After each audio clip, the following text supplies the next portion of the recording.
Hey Clashers, you asked me in the comments which strategies our opponent used when we got completely beaten up during the first round in the Clan War League and what strategies they used. So today's video I will show you what they used, how they approached our bases and why we received so many stars from them. Overall they did, that's the wrong clan, overall they did really well, obviously throughout the entire week. And even they finished in the global rankings pretty high as well. Let's check it out. Clan War League, and you can remember the name, number 6. I mean, obviously we all know, especially right now where apparently Supercell is not really banning anyone, and I don't know why. It's kind of annoying, but hey, it is what it is. But we all know that most of those results at the top are not in a fair play, like were not achieved in a fair play way. Most of them are like cheating again and whatsoever. But this is not the topic of this video, okay? This is not the topic of this video. We want to talk about some really cool attacks, and we want to talk about some strategies they use to completely smash our bases. Overall, they used the majority of their attacks with the Super Dragons. I know a lot of you are always asking me, iTzu, or like telling me, iTzu, the current meta is not that, like it's really pro favorite. There are a lot of good complex strategies like Sui Lalo, for example, and so on. And to be honest, watching those attacks, and watching a couple of pro matches, I have to completely disagree. Because right now, those Super Dragons are so insanely powerful. It is kind of crazy. It is kind of crazy. But now, let's talk about what exactly they use. So, out of their 15 attacks, they used around about 6 of their attacks with those Super Dragons. 6 of them were Super Dragon attacks. Then, around about 4 of them were combinations of Dragon and Dragon Rider attacks. They sometimes used the Super Minion Blimp with the Clone and the Invisibility spell as well. We're going to take a look at that in just a second. And then what they used as well was Queen Shots Dragon Riders 2 times, and then they used Sui Lalo 2 to 3 times as well. So those were the attack strategies which they used against us. As I said, the majority of them were looking like these. And to be honest, when I saw this attack the first time, I was really thinking like, damn, that's going to be a great defense. Let's see if you can secure the second star. And then I kept watching. I was like, wait a second, something is not really looking right. Why are those Super Dragons not dying? What is going on? Why are they staying alive forever?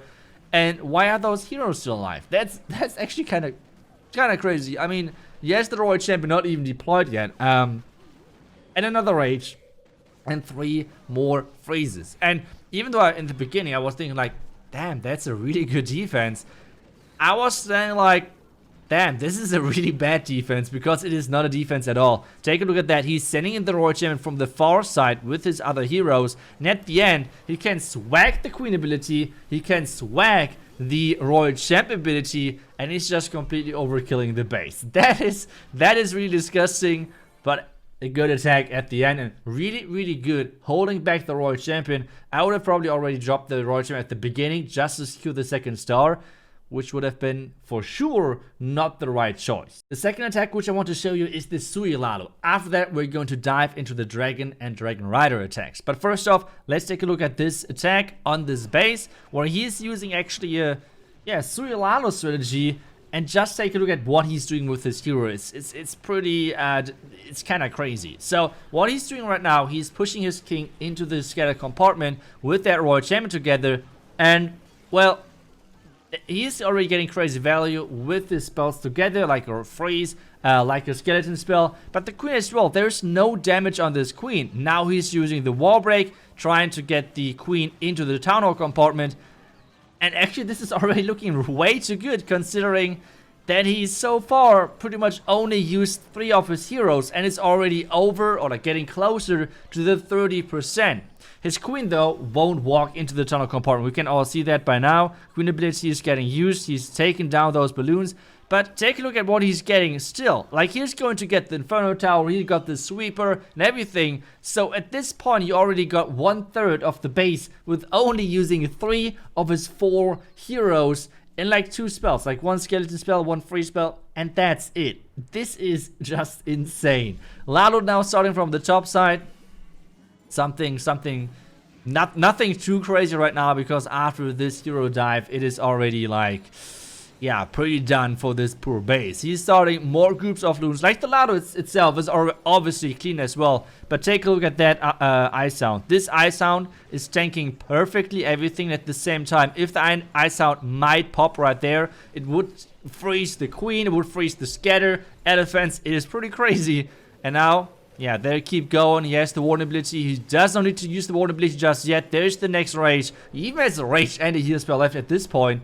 And it's just completely overkilling this base vulnerability. He could have waited a couple of more seconds, but because he has the heal spell still left, this would not matter. So without the heal, this would be probably a defense actually. But he's having the heal. He brought the heal to the mix as well. And with this, those loons should be easily clean things up. Because remember, he still has the freeze, as he has the rage not even deployed yet. So that's kind of crazy. It's really cool attack.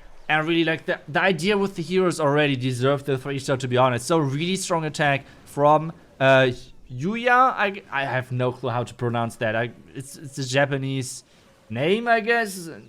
I mean, I don't know. But, like, either way, really cool attack. And now let's take a final look at the Dragon and Dragon Rider attacks. They use quite a couple of times those Dragon and Dragon Rider combinations. So when I saw it the first time and I saw, okay, they're using the clone spell, I was like, okay, they're using the clone Loon Blimp.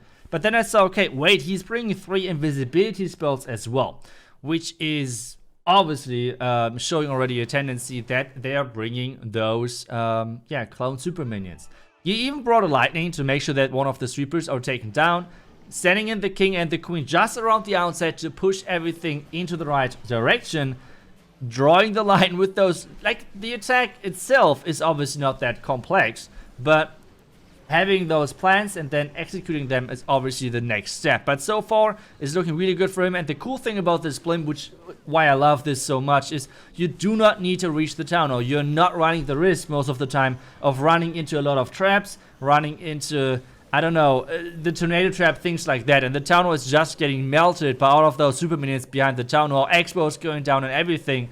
And with this, the heroes can walk around the top side. He had to use the queen ability already, but he can protect that queen with that royal champion together. Dragons are around the bottom side still alive. There are even a couple of super minions still alive, which is crazy to me. But yeah, those heroes can easily finish things off with this base. And yeah, giving them another 3-star. So overall, a really strong group, strong week by them. And really nicely done with a lot of good attacks. But this is showing again that you do not always have to go those super complex and crazy queen charges.